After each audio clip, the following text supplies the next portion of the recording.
Daily. Taste the Daily. TDP నేత బుద్దా వెంకన్న కొన్ని సంచలన వ్యాఖ్యలు చేశారు. జోగి రమేష్ అండ్ టీం తయారు చేసింది నకిలీ మద్యం కాదు, స్లో పాయిజన్ అన్నారు. ఈ స్లో పాయిజన్ ని తయారు చేసి అమ్మేశారన్నారు బుద్దా వెంకన్న. జోగి అరెస్ట్ తో తన పేరు బయటకొస్తుందని జగన్ భయపడుతున్నారని, వైసీపీ నేతలు అతి చేస్తే నకిలీ మద్యం బాధితులతో తాడేపల్లిలో ధర్నా చేస్తామని అన్నారు.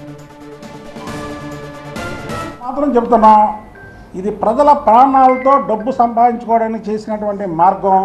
ఇది నకిలీ మద్యంతో పాటు దీని అసలు నకిలీ మద్యం అనేకంటే స్లో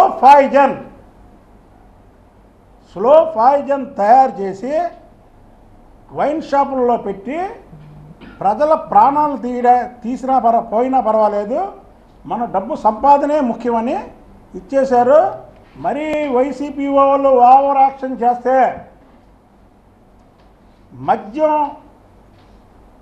నకిలీ మద్యం సేవించి చనిపోయిన వాళ్ళ ఇళ్లలో వాళ్ళందరినీ తీసుకెళ్ళి తాడేపల్లి ప్యాలెస్ కాడ ధర్నా చేస్తాం. మేమేమి జోగి రమేష్ లాగా దాడులు గీళ్ళు కాదు. ఎందుకంటే దీన్ని మీరు ఓవర్ యాక్షన్ చేయకండి. మన జగన్మోహన్ రెడ్డి అంటాడు, చంద్రబాబు గారిని ఇష్టం వచ్చినట్టు మాట్లాడటమే కాకుండా జోగి రమేష్ని పట్టుకుంటే ఇతని పేరు ఎక్కడ వస్తుందో అని, జోగి రమేష్ సంబంధం లేదు. జోగి రమేష్ చాలా శుద్ధపప్పు, అసలు చాలా అమాయకుడు, చాలా మంచోడు అరే ఈ దొంగకి ఆ దొంగ సర్టిఫికేట్. ఇది ఎక్కడ న్యాయం అండి?